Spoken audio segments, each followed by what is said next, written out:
It's a goal. Who got the assist? Who got the assist?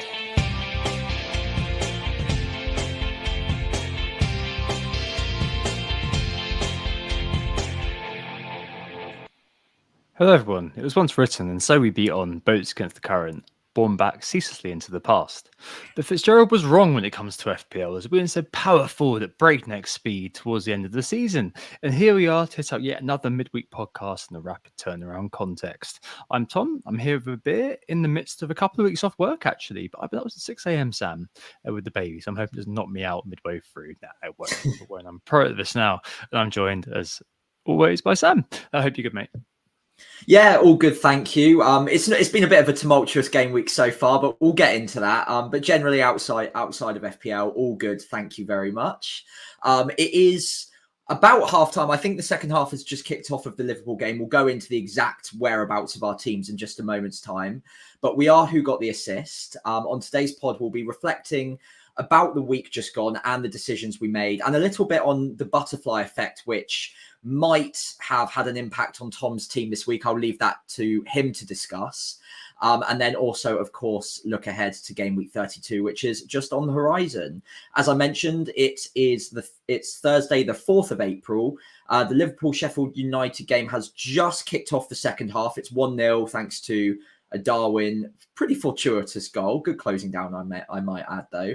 And Man United-Chelsea is actually already 2-0 Chelsea. So the Palmer penalty, as we're recording, has just gone in. So that's where we're at. I'm sure things will change. And we have a lot of players involved today. I think I've got 7 on the pitch right now. So a lot to change during this pod. But in the meantime, shall we take a look at scores on the doors, even though they're probably wholly irrelevant at the moment? Yeah, we can do. And probably let's just cover off kind of what we've had so far. So yeah, really good week for me, mainly due to owning Phil Foden, which is kind of be the main sort of thing that Sam hinted at, which is the key difference between us. So 20 points, a hat trick, and yeah, I mean, what can you say about that? That's obviously absolutely fantastic to have.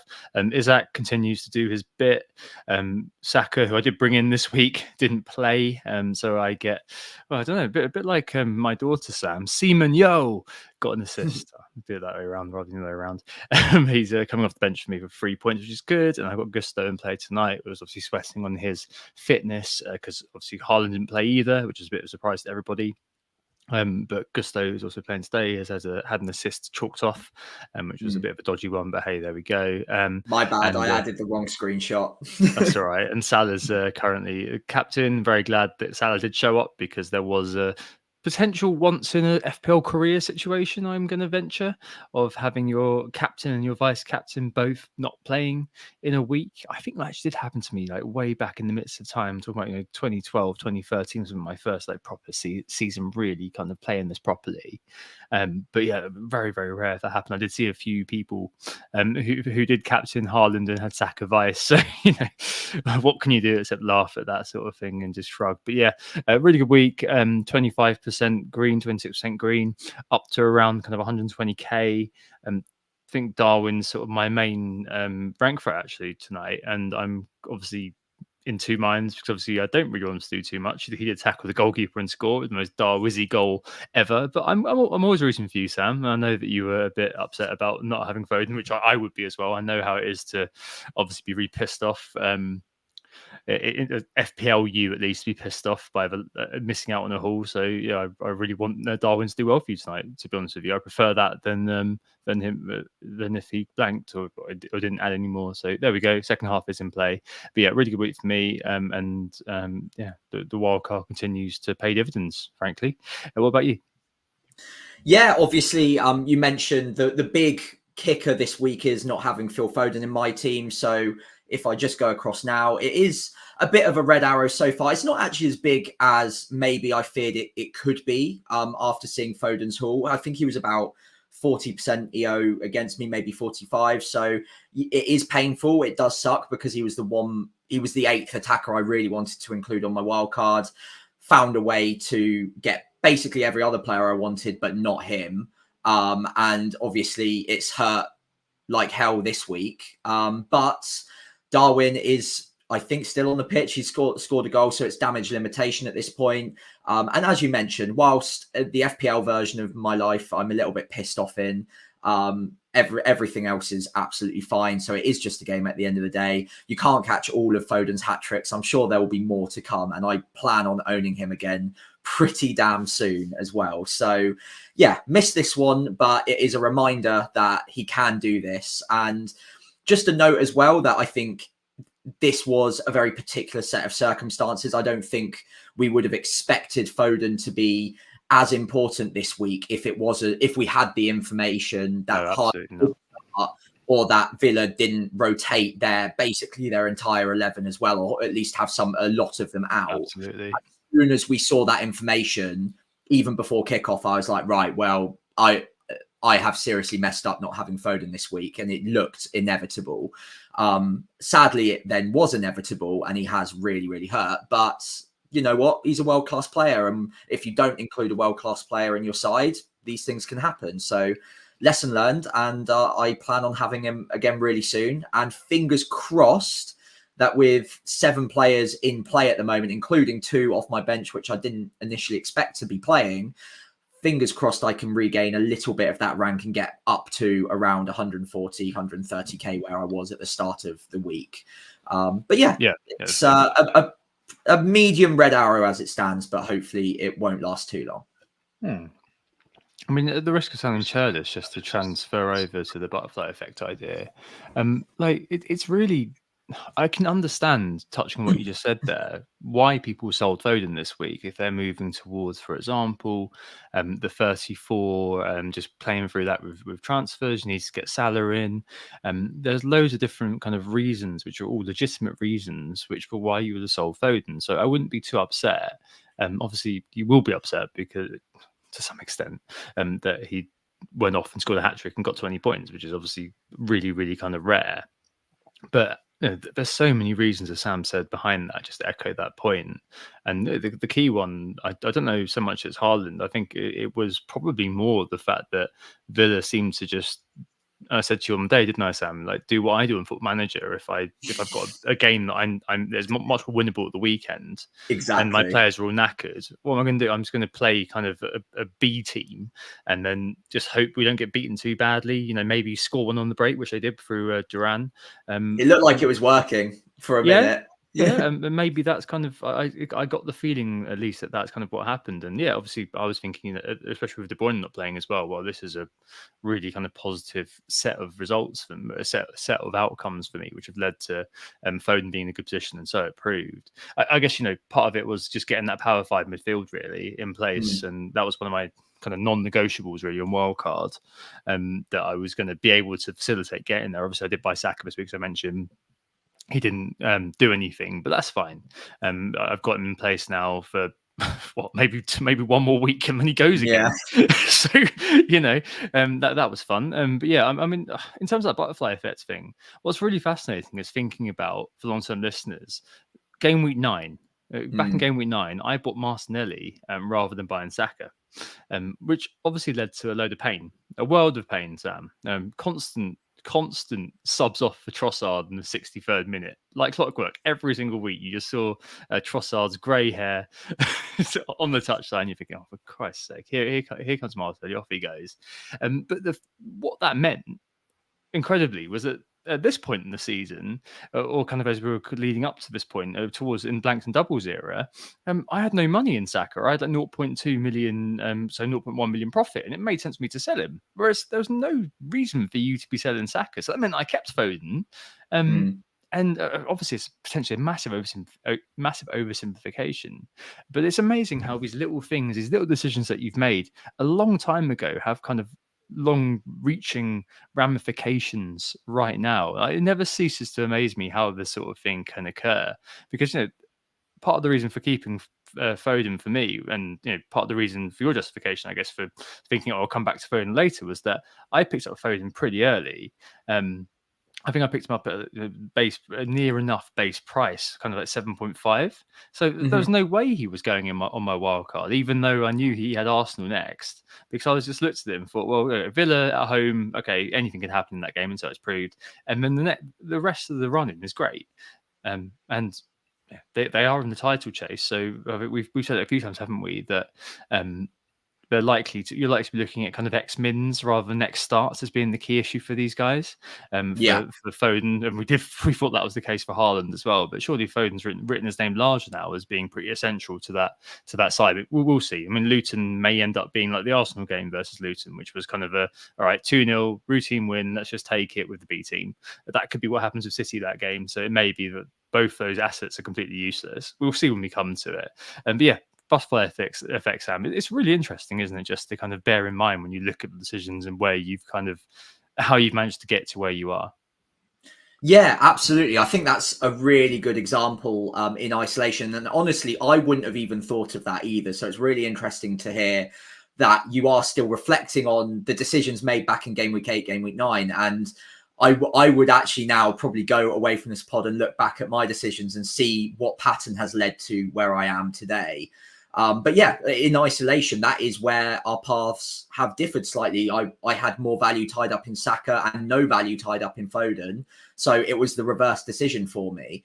But obviously, so far, so good with your version of parallel universes. And fingers crossed that whatever decision I've made this week or the last week on Wildcard that's different to yours is a future butterfly effect that maybe today I can't quite see. So again, it might hurt right now, but again, your situation back in game week 9 all the way through to game week 14, 15, or however long it took to finally get rid of Martinelli might have been painful at the time, but you've overtaken me now. So over the period of time that's occurred in, and now we're at game week 31, 32, it has actually paid dividends. And maybe I just need to take a bit of a back seat, think, okay, the universe has a bit of a plan for me here, or the FPL universe at least. And maybe by game week 38, whatever crazy decisions I've made now end up paying dividends for me. But maybe that's just wishful thinking more than anything else with limited game weeks left to go. But you gotta hit and hope at this point, don't you? So and also the damage isn't that bad either as it stands. So yeah, fingers crossed. No, there's only so many kind of things you can do. Oh my God, Sheffield United have scored, Sam. Have they actually? Wow. They have, and Gusto's just been yellow carded. So that's an interesting couple of minutes there. Wowie. What a moment. Yeah, the pod is very much live at the time, I'm afraid. But yeah, absolutely. I mean, what can you do really? What can you say?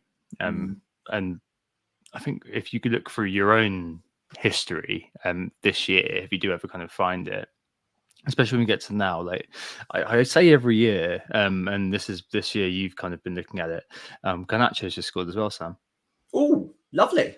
Yeah, very good for you. Although double clean sheet wipeout, so you know. Oh, Conor Bradley scored. It's a Conor Bradley own goal. Oh, of course it is. Of course it is. Oh, this pod is going to be dated so badly. Amazing. Oh, good Lord. Anyway, but yeah, especially around this time of year, if you look at it, what's really fascinating is that if you're trying to pay for, your wildcard team when it comes to the very end, it can often be all of those little decisions basically feeding into it. Jim, what a couple of minutes. What a couple of minutes indeed. And what a week. What can you do? What can you say about these sorts of things? But yeah, I mean, that's kind of it. And I suppose that there's not really much you can do, Sam, is there, to legislate for that? Because like, even though you can be as careful as you possibly can be with what you're trying to do going forward, and try to play the game as logically as you possibly can. But I the fallacy of trying to plan too far ahead is always writ large, and you can't be kind of thinking, well, if I made this, if I don't buy Saka now, then in 25 weeks' time I'm going to be quids in. That's just ludicrous. Is there anything here that is it just one of those things you just kind of marvel at, rather than one of those things you can actually actively take some sort of control of? Yeah, I think you're right. I think with situations like this, I try to take a step back and think, look, there are only 11 players you can pick to start every game week. You are going to be exposed to some sort of risk, some sort of high potential, high volume player every single week, no matter what you do. And if we weren't, this game would be really, really boring, because half the fun of the game is trying to pick the 11 best players, not just the only possible 11 players that could ever score points. So we play this game for both the ups and the downs, and the ups wouldn't feel so good without some of the downs, or at least that's what I'm telling myself right now. And yeah, I mean, at the end of the day, I could only pick 5 midfielders as a maximum, well, eight attackers as a maximum anyway. Foden was one player I was going to be exposed to. You've been exposed to Darwin, obviously hasn't hurt as much as Foden has, but every team, every manager listening to this podcast will be exposed to at least 1 or 2 high volume, high potential players.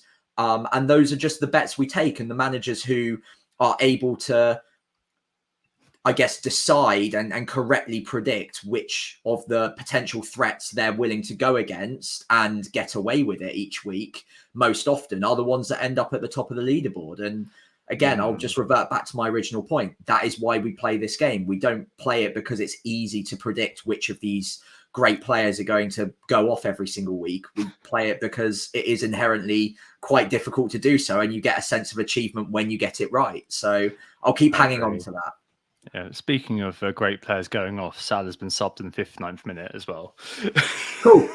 That's the 3 horsemen of the apocalypse right there. Wow. I mean, yeah, let's just log out for the rest of the evening. We're done. But I think such is the nature of these sort of, mid-game week podcasts and mid-game week, midweek game weeks. It's absolutely crazy, isn't it? Really? What? Oh, wow. Shall we look at the Game Week 32 preview, Sam? Because there's a couple of things that we need to discuss. Primarily, of course, the best captain and also the best transfers in.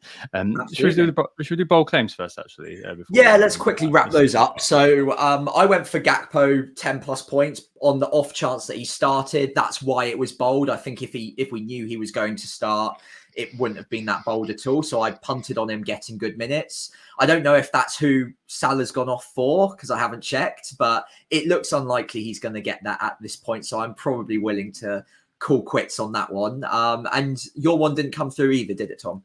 No, both teams scored both halves in Luton and Arsenal. Yeah, I mean, what can you say? I think it was just the case that it was a nice kick around in the part of the lads, as Ivan Toney would put it, that game. Yeah, didn't quite happen, but exactly. We moved on. Yeah. Oh, well, and 3 points for the Gunners as they charge towards the title. So I doubt you're too annoyed at not getting that one. Yeah, I'm happy with that. And you don't actually know what my bold claim is because I forgot to send it to you. So this is, I would say, definitely quite bold. I'm going with not only Son, not only Maddison, but also Richarlison to all blank for Spurs this weekend. So that is a triple threat of blanks for Spurs against Nottingham Forest at home. I think, well, I don't think this will happen, but again, it's a bold claim for a reason. I can see a universe where the low block just really ruins Spurs' opportunities to create chances, and they're just not able to make the most of the limited chances they get. Obviously, I've got Son in my team, so I'm hoping this doesn't come to pass, but I think there is a universe where it does. So I'm whacking it on bold claims for this week. Well, as United just scored their second goal, Bruno and Dalot. So -2 points for both of us there, Sam. Cool. I've gone for only 1 clean sheet across all fixtures next week. Don't know what that's going to be. I'm not going to go that far, but I don't know. That would be psychic if you got the 1 clean sheet correct. That would be mad, wouldn't it? Do you want to just take a punt now, and I'll give you like 5 points if you get this bang on? Everton clean sheet. Versus Burnley. It's just I don't know. That would make sense. That's maybe 3 points for that. That might not be. Those be too tired. I don't know. All right. Okay. Excellent. So on to game week 32 then. Really herring up quickly. These won't be the longest pods in the world, but I mean, it's going to be live for 2 days before it's dead again. So yeah. Hey, there we go. Best transfers in, I suppose we go for first. And last week we were extolling the virtues of buying Liverpool assets. I think that kind of probably is gone now, unless you're really looking forward to game week 34 and looking at Arsenal assets as well. I mean, Ben White is kind of the second most bought defender. I can't believe this. The bandwagon continues. 51k transfers in, but it's Ryan Aït-Nouri who is playing out of position slightly further up the pitch. 70,000 transfers in for him. Obviously, I think something like 3 returns in the last 5. I think 2 of them are goals, and he got 1 assist as well. So I mean, he's definitely one, Sam, who's going to be on most people's radars if you are just playing through 34 to wildcard and 35. Like, even for us who are free hitting, I suspect he's going to be occupying a slot on that free hit, isn't he? Yeah, absolutely. I think he will be occupying a slot, and no matter what you do, I think it just makes a lot of sense. I don't think there's too much more to say about it. On free hit, it'll be triple Arsenal, triple Liverpool, and yeah, the rest is kind of 5 extra pieces, but we don't really need to worry about that on free hit. I suppose the question is how many of the transfers in for the next 2 weeks, if you're not on a free hit, are going to be looking at those edge pieces beyond the triple Liverpool, triple Arsenal, or how far away from those you are currently at the moment. Yeah, that's kind of it, isn't it? And how I don't know. There are definitely kind of a few teams that you're probably going to want a player from. So Man City versus Brighton, you're probably going to want a player in that. Man United against Sheffield United, like, you're almost definitely going to want a player in that. If you, especially because they've got Burnley in 35, I believe, Man United, and then obviously go on to have the double in 37. So you may be kind of pre-planning there. Unless you're planning on wildcarding straight after. Yeah, maybe. That is very true. So maybe I wouldn't be doing that unless you want to lock in the price of Dallo got assisted the Bruno goal, for example, and he was the one that I was looking at for in a couple of weeks' time. So maybe you want to lock in the price of a player by getting them slightly early. But yeah, I mean, mostly, you are going to be focusing on the teams with that double. I can't see people kind of falling over themselves for Everton defenders, Palace defenders. You know, Palace, a team who we've all established have got a good-ish double, but you're not really interested otherwise. And most people have got their Bournemouth assets sort of in place. So not and with really that too entry much. point now, it's not really, you can't really buy a Crystal Palace player with the next 2 game weeks in mind, because is it Liverpool then Man City, or it's Liverpool then Man City, isn't it? So you're probably waiting until game week 34 for that one, I guess. Almost certainly. Cool. Midfield wise, no surprise that Philip Walter Foden, 132,000 chances in for him at the moment. Salah, people have seen enough, 55k chances in for him. And then you've got to go quite a way down. Actually, no, you haven't. It's Cole Palmer, who's going to be 100% EO effectively. Remember Watkins was at one point in the season. People are selling like Saka, Sam, and are selling Maddison, who's due a price drop, I think, and Son as well is kind of exiting teams quite a lot too, ahead of the blank in 34. So I mean, kind of, we might be bringing your transfers and captains up slightly here, but do you have any thoughts about maybe moving Saka on for Foden, or are you kind of going to stick to the plan and bring him in a little bit later? Yeah, it's definitely entering my mind, and I'm trying not to be too hindsighty with this. It's very difficult though after a hat trick, and he looked as good as he did, and especially when I've got 2 free transfers, so I wouldn't even need a hit to do it, and it would also free up money to upgrade Lascelles, for instance. So it does tick a lot of boxes.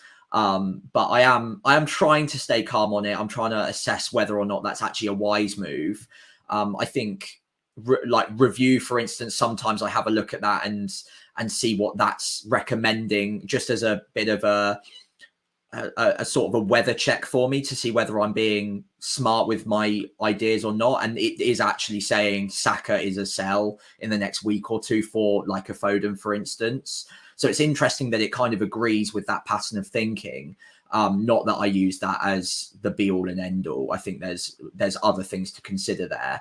But Foden, being as brilliant as he is, he's going to get a price rise almost certainly. He's going to continue to be an essential cog in the Man City machine, which are steamrolling teams now. And Saka, if he is carrying a little bit of an injury, I would expect him to start over the weekend, but is it a guarantee? Probably not. So it is on my mind and in my thoughts. So yeah, I'm not confident enough to to say for sure I'm going to do that yet, but it is one option to help me free up the money to make a move for Lascelles to another double game weeker, for instance, or a Night Nuri.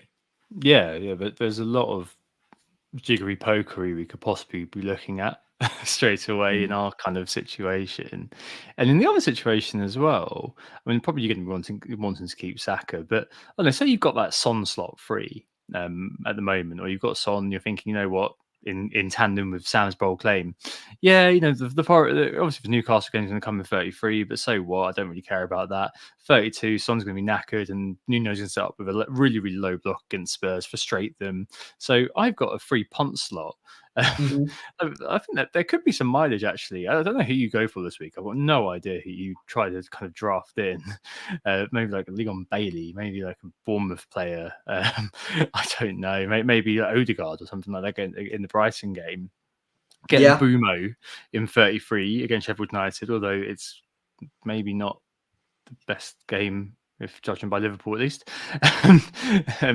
But could there be? There's definitely probably going to be some sort of intrigue around punting, especially if you're kind of moving towards eventually wildcarding in 35. Like, there's definitely, I guess, some scope to be kind of just trying to moonshot it and get max variance for 1 week every now and again. In some ways, I think those are the most fun transfers of all. Admittedly, they never ever pay off. I can't. But it feels good when it does. Yeah, it's one of those things where everyone's always got that one story of, I bought that guy in for 1 week, he absolutely smashed it, and then I sold him straight away. I don't think I've got one. I just don't think any kind of 1 week punt I've ever made has ever actually paid off for me, which is really, really sad. Well, it's a great time to start now, isn't it? Well, I mean, and no, I'm not trying to sabotage your team so you fall behind me again, Tom. Don't even think that. I won't be doing that. Not with the power 5 midfield, dear me. It's the way. It's the way to go. It's the way to go. But obviously, if you aren't free hitting in 34, you've got us on spot, so you can do whatever you want. But maybe I was I don't know. I just feel like there's going to be some comeuppance with Son somewhere, given the amount of sales, be it in the Forest game or maybe in the Newcastle game, depending on what Newcastle's injury situation is back then.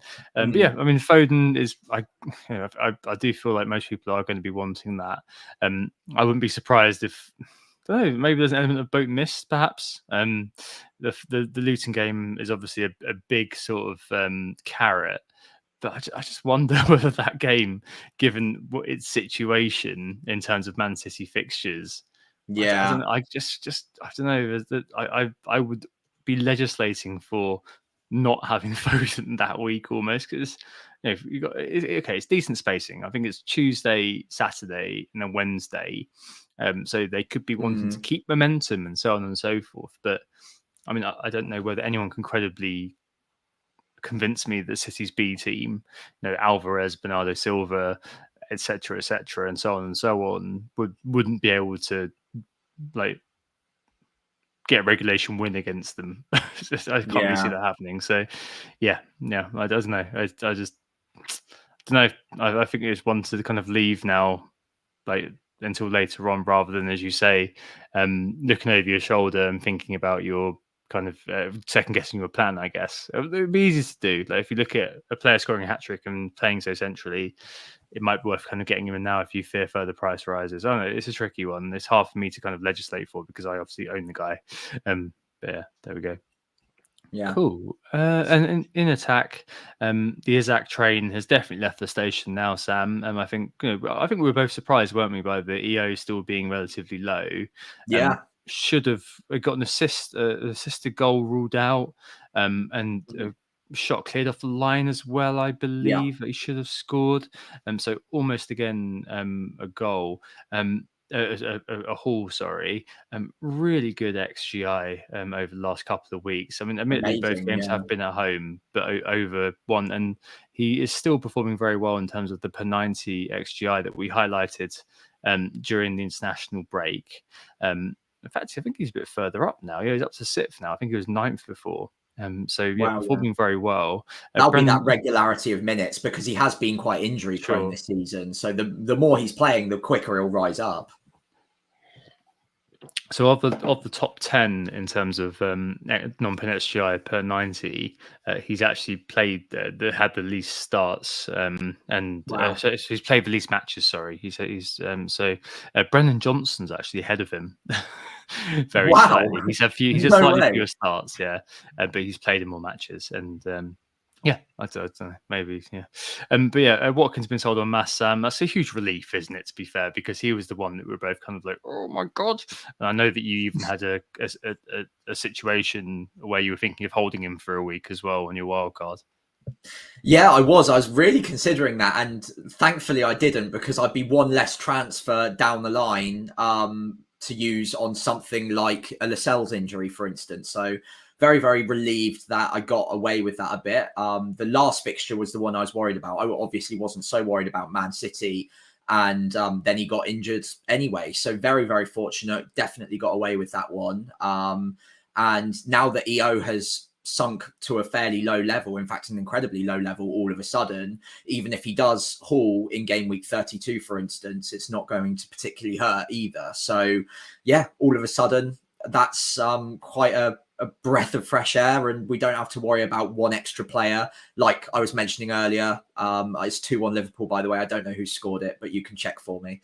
But yeah, we can kind of put that one to one side, probably for the season now, barring maybe a game week 34 punt on a free hit, even though he doesn't have a double. I don't think he's going to be in many teams now. No, he doesn't. It's McAllister who's scored. Hopefully it's Oh, Bradley that's who useless. assisted. Let's find out. I think quite a few people did buy a Mac, Mac 6 or Mac 8 or whatever he is. Yeah. Yes, a very, very, That very number good hit. changes every week. Yeah, nice hit apparently. Yeah, no, you're right, and it's quite nice to see that, and that's kind of not happened. Well, anything else with the forwards really? Not too much going on. There's a few people buying a Slanky and Darwin, just because obviously the double's on its way. Mhm. Other than that, maybe you'd be thinking, oh, could I think that those people thinking of buying like if I was going to not wildcard until this weekend, for example, which was definitely on the table for me, I'd be thinking I'd be avoiding Haaland against Arsenal and against Aston Villa. So I think that train may have slowed a little bit. Not that his EO is going to go down too far, but turning to captaincy for the next week, I do wonder whether that no-show versus Villa has teased him out of the reckoning, and to a lesser extent Saka as well, Sam. Like, do you think both these players are now sort of out of the reckoning, and could there be any consideration for them, or do you just think obviously find out what's going on in the press conferences, etc.? But I don't know. There's a feeling I think that neither of them are now going to be sat in our teams, with the armband on come Saturday lunchtime. Yeah, it seems unlikely, and realistically, because there are a couple of other really promising captaincy options, Salah being one against Man United, Palmer obviously as well, and also, who am I forgetting? Who am I? Son at home to Forest as well. All three of which are decent enough captaincy options. So given that neither of those two, Saka or Haaland, played any minutes, they probably will be moved down our reckoning a little bit. I think Saka probably more so, just because we know that it was an injury that kept him out. So there's more of a doubt whether he'll play the next match. I think with Haaland, I'm correct in saying Pep said he's basically just been rotated out for a week to keep him fresh. Again, press conferences will tell us a bit more. So yeah, Haaland probably slightly a notch above Saka, even on underlying data as well. But then again, Haaland hasn't exactly been firing recently either. So maybe that is another factor that will take him out of our reckoning for captaincy. And I think most managers are probably going to be picking between Salah, Palmer, and Son. And the other two will probably be relative differentials, considering how explosive and prolific they've been this season, if they start. Yeah, absolutely. And that brings us on to the $1 million question, Sam. Who are you captaining this week? I mean, there was definitely you can't ignore Salah versus Man United sort of train of thought that was going on a lot. Him being withdrawn in the 59th minute does kind of make me wonder whether there's still some sort of fitness kind of things going on. It was very good against Brighton though, so I don't know whether it was just not the game for him or whatever. Like Klopp was doing something or other. He can only play 60 because it was near the red zone, etc., and so on and so on. So you'd expect him to play the majority of the game versus United, right? And you obviously expect Son to play, but I do share. I hope that obviously you're wrong with your bold claim, but I do share kind of the sentiment behind that bold claim, which is that Forest could well make that game very difficult for Spurs, and it could be a very sort of frustrating matchup for them. So I think that kind of leads us to Cole Palmer, doesn't it? Chelsea absolutely crap, but Cole Palmer great. Yeah. So it's like 10 fence posts and Palmer, as the Guardian Football Weekly would put it. And hey, we've got 2 of them in our defence, for God's sake. What are we doing with our lives? Why do we have double check? Why do you have triple Chelsea? What's wrong with us? We are horrible people who should be sectioned. But hey, there we go. We can't do anything about that now. But yeah, it's all those magical Gusto assists that we just don't get. So, for Christ's sake. But yeah, he's on -1 now as well, of course, with the yellow card and 2 goals conceded, by the way. Of course he is. So -1 off the bench. I bet he gets up to half time as well, or something like Probably. that. Yeah, I'm expecting it at this point. It's fine. But yeah, I think Palmer captain is going to be in. I think that's going to be an unprecedented moment. I think I can't. Like, rack your brains a minute, and then you come on to your next points. Obviously, I know you've got to come in. Sorry, but rack your brains a minute. Can you think of any player who was that cheap who has ever been a kind of a chalk captain, as they say? So that who's probably going to be the highest DO of the week. Outside of a double game week, because we've obviously had like a Dennis or something in a double game week, but outside of that, in a regular game week, none really come to mind. I think I can't remember this exactly whether he ever became a standout captaincy option in this season, but Mahrez, maybe when he first burst onto the scene at Leicester in the title-winning season, I think he came in at a pretty low price. I don't think it was quite where Palmer's at now. But he might have at some point become a standout captaincy option that maybe at the start of the season we wouldn't have considered. But that is kind of throwing a dart at a board and hoping that it makes any sense. I don't know that is the case. I just imagine that that's the last one I can think of. Yeah, there aren't. Really don't know. It has to be Mahrez, doesn't it? That does seem, or maybe Harry Kane in his kind of first season was 4.5 as well. Good shout. Yeah. Although he might not have ever been a captaincy option. This is the thing. I remember them being good options. I just can never remember whether or not they were like a standout captaincy option. Yeah, no, that was like way back in the midst of time. Honestly, I don't remember that at all. But yeah, maybe not. Sorry, and the other point you were going to make. Of course, yeah. So before I forget, one other piece to advocate Palmer is that Chelsea obviously are a team that just seem to be getting a lot of penalties. And I think there is a knack for that. I can't remember who it was that was talking about it in one of the podcasts I listened to. So apologies if I've misrepresented or got it wrong. But Bruno was such a great option 2-3 years ago when he burst onto the scene at United, because he was playing in a system, or partly because he was playing in a system where they were attacking the box and clearly trying to target getting as many penalties as possible because they knew that they had a good penalty taker in their midst. And I think that is partly of what's happening at Chelsea now as well. I think they've got wide players who are happy to run directly with the ball into the box and are able to get penalties for their team. And Palmer is slotting them away with ease. So I don't think it's a coincidence that he is getting as many penalties as he has been getting this season, is what I mean. And whilst there are 20 penalty takers in the league to choose from, I think they're not all born equal. They're not all born the same. And Palmer is the one that I would favour to get more penalties over a long run average at this point, because he's playing for a team that are quite clearly gearing up to get penalties wherever possible. Imagine if he and Anthony Gordon were playing in the same team. Just be penalties coming out of his ears. Lovely. Milivojevic at Crystal Palace springs to mind from a few years back. Wow, with Will Zaha. Amazing stuff, really. Exactly that. So yeah, I don't know. I suppose it's kind of, it goes to Palmer by default. I know that FPL Raptor, you popped me his poll the other day of kind of Yes. captaincy for the week ahead, and I think that's probably where everyone's going to go, to be honest. Yeah. It would be nice to kind of go for a Foden or something like that. I don't know. It's one of those weeks, isn't it, where if you think about it a little bit more, there's always this opportunity to attack potentially. If you think, oh yeah, everyone's going for Palmer, so you could go for if you own Foden, go for Foden. Maybe feasibly look at an Isaac who's in form in inverted commas. Fulham have got a very good defensive record at home. Dara was saying on Clash Correspondence about FPL this week. They're much better at home. But I don't know. I think the events of the last kind of 24 hours may have kind of when I did initially write the show notes, it was kind of I thought that there may be quite a few of them above 100% EO. I don't know whether that'll be the case now. I wonder if it'll just be kind of Palmer, maybe Haaland gets just slightly over it. But I kind of feel like that will be it. I think the rest of them will kind of be in the 90s, something like that, of the candidates that we mentioned. Yeah, I tend to agree with you there. I think going into tonight without the Salah early sub, which again is weird timing because just as a footnote here, he got taken off just after they conceded. So it was 1-1 and they take off their talismanic, wide forward.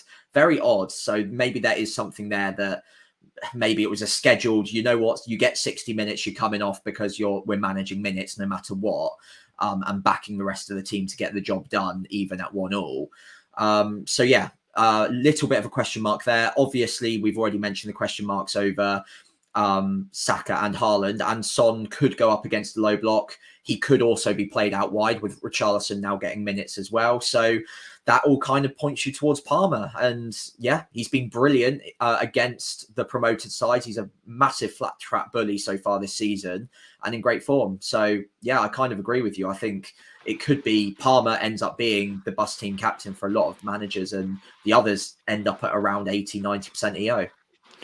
Perfect. I think that's probably about right. Just before we get onto our own teams, I'm just wondering about this sort of, because I think we do have these sort of FPL goes to fast forward instances in the season, right? We have around Christmas time, we have around now. I feel like they keep happening, and the middle one always seems to be a bit of a crapshoot, and the M one always ends up being a low scoring game week, no matter what.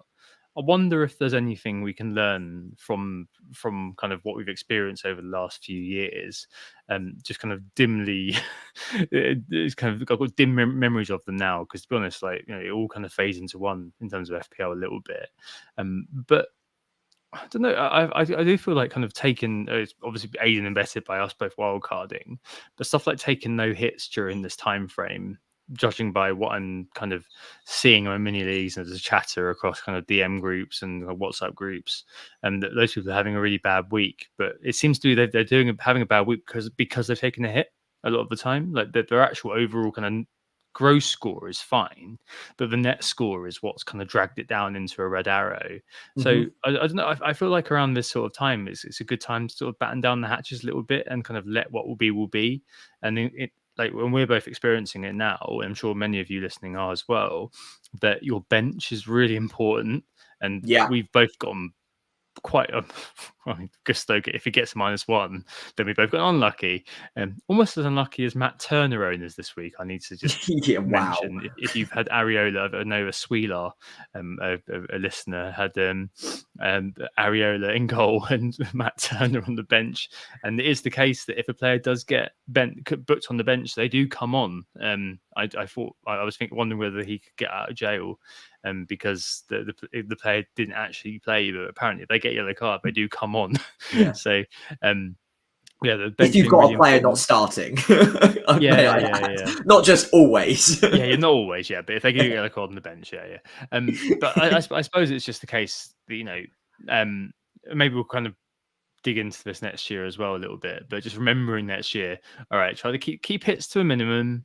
And try to kind of just make sure that you've got at least 2, if not 3, decent-ish bench options, especially around the December period. But I suppose they're both kind of time frames. We know that we're going to have kind of deeper benches anyway. But I don't know, it's just something to consider, isn't it? And just kind of have expectations being quite low. So, for example, like on my thing. I'm 120k. I've dropped 30k, 40k, and 30k ish in the time that we've been recording tonight. So my green arrow is 25%. Now it's 4%. It's just it can turn around so quickly. Oh, who's done a goal now? Who has done a goal? Liverpool have done a goal, Sam. Oh, could We'll this be your moment, Sam? I doubt it. It's Gakpo. It's Gakpo. Oh wow! Is that the bold claim? I don't think he'll get the bold claim because I needed a 10-point haul. Yeah. But yeah, unless he gets another late goal. Who knows? But anyway, sorry, you were midpoint. Yeah.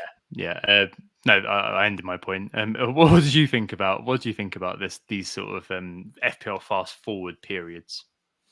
Yeah, absolutely. I think you make a great point about trying to avoid hits. The other point I'd like to add, beyond just having a really deep bench, is try to get as many nailed players into your side as possible. And even when that does happen, like this week, I'd like to think that most of my players were fairly nailed most weeks. And yet I've still needed 2 subs off the bench to give me a full 11 with Saka and Haaland not playing. So these things, I think this week's been an extreme version because it's 2 very high effective ownership players that have happened to both missed out at the same time.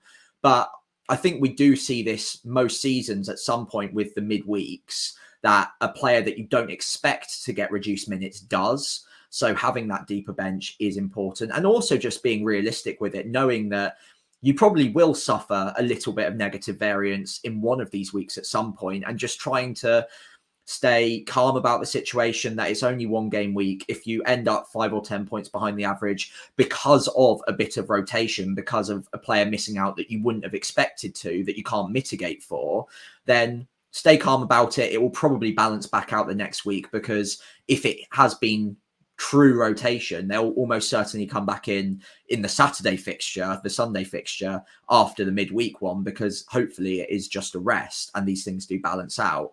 But yeah, I can't really add too much more than try to avoid the hits, like you say, and try to have a deep bench just in case. Yeah, roll with the punches. Exactly. They can happen.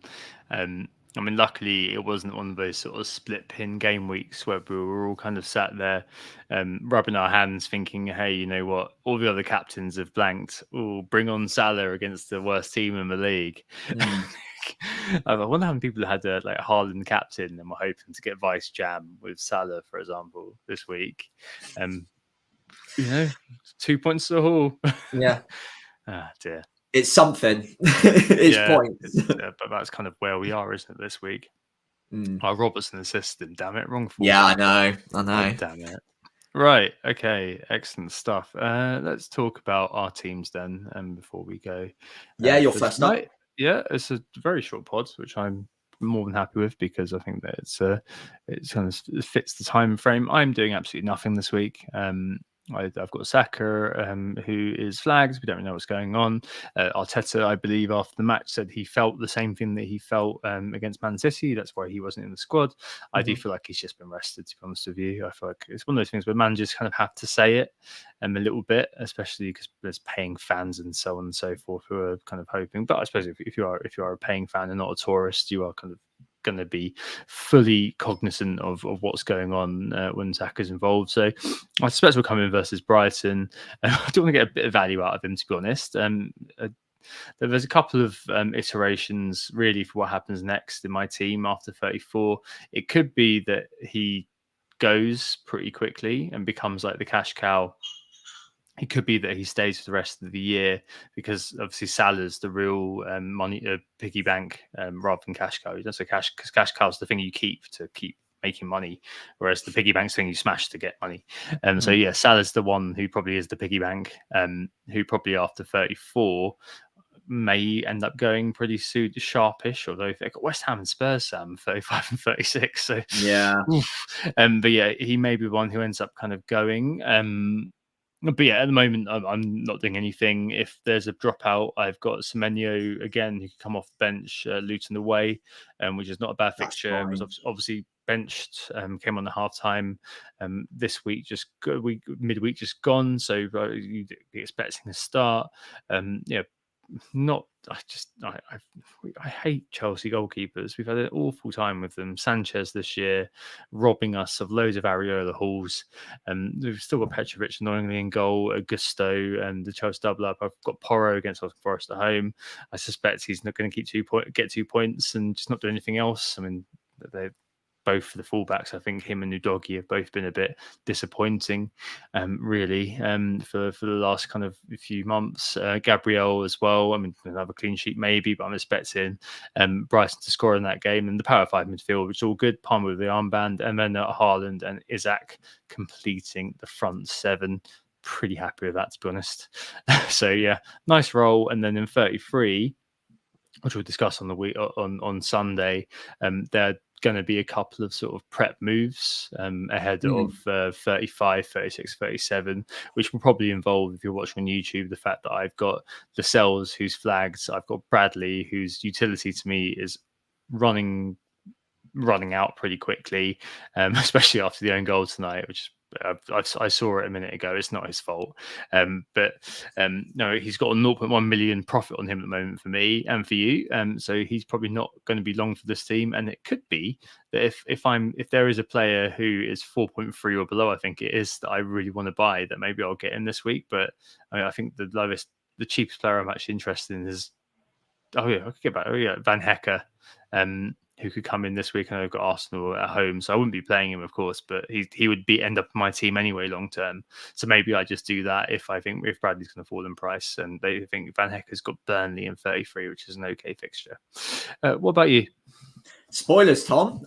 Yeah, that's my exact move, I think. I've got 2 free transfers. So Bradley, his utility has probably finished in my team. I would prefer him on the bench to Van Hecker this week, because there's always a chance of upside with Bradley, whereas with Van Hecker, it's pretty limited, especially against Arsenal. But I don't think he's an easy start this week with the 3 defenders I've got. Sorry if anyone can hear a siren going past me at the moment. That was very loud. But the 3 defenders I've got on the pitch, I think, are absolutely fine.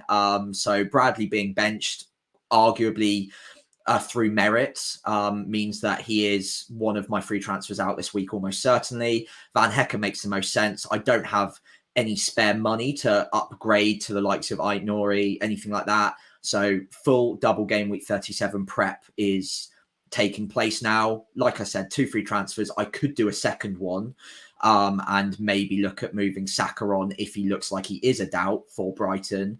But if he isn't and he's fine to play, then I'm pretty happy with that front 7 still. I don't think there's too much I'd want to change. The problem is I do need to start making moves this side of the free hit. Otherwise, I will commit to taking a hit on the other side of the free hit, because I'll only have a couple of free transfers to get to double game week 37. And I think I need to move 4 single game weekers out before then. So I need to start maneuvering Gabriel, Bradley, Darwin and Saka all out, and Salah, of course, in the next few weeks. So that's 5. And if I don't do that this side, then I'll be taking hit the other. So yeah, double game week prep is on the cards. I think the simple one is Bradley across to Van Hecker, and then probably a double switch next week. But I could move forward one of those 2 moves to this week if one becomes obvious. Yeah, I'm considering it, to be honest. Just like, why not? Because we've got 2 transfers to use, haven't we? Decided in our current path. So yeah, could happen. I don't think it will happen because, as you said, I prefer him to come off the bench, Bradley versus United if he's needed, versus having Van Hecker come off the bench versus Arsenal. But strange things have happened. So it could be that Van Hecker comes off with a goal. I mean, I've both got the sales to deal with, for example, but it's one of those that could probably wait for a while. And I've got an Areola who's kind of there. If he is kind of fit again and back in the team again by 37, then cool, because he's got Luton at home, so I have to spend the transfer on the goalkeeper. But if it does come down to it, and that's the time that I spend the Salah money on a Anana, then that's that really. Yeah, here we go. Quite a straightforward week, and yeah, we'll catch up again and maybe have a look at kind of how we did over the last 3 weeks in one go.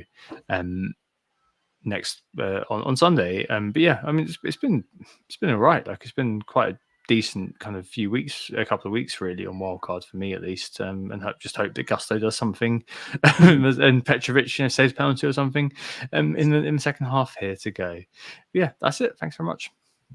Yeah, thank you all so much for listening. Hopefully you've enjoyed another fairly short show. It was still around an hour, so it wasn't too short, but it gives you time to listen to it before we get locked in for Game Week 32. In the meantime, though, we have been Who Got the Assist. You can find us on X at WGTA_FPL, and I'm on there at FPL Pricey, and on Instagram and Threads at WGTA.FPL. Again, I'm just FPL Pricey on there. If you did enjoy the pod, we'd really appreciate it if you could follow us on those channels, but also if you could give the pod a 5-star rating wherever you're listening to it. Or, of course, if you're watching along on YouTube, if you could leave a like and subscribe, that would do us the world of good too. Certainly. Cool. Thanks, Sam. We hope you enjoyed this briefer pod. We'll be back on Sunday at the conclusion of this FPL Fast Forward period, and we hope we assisted you. Speak soon. Oh, it's a goal. Who got the assist? Who got the assist?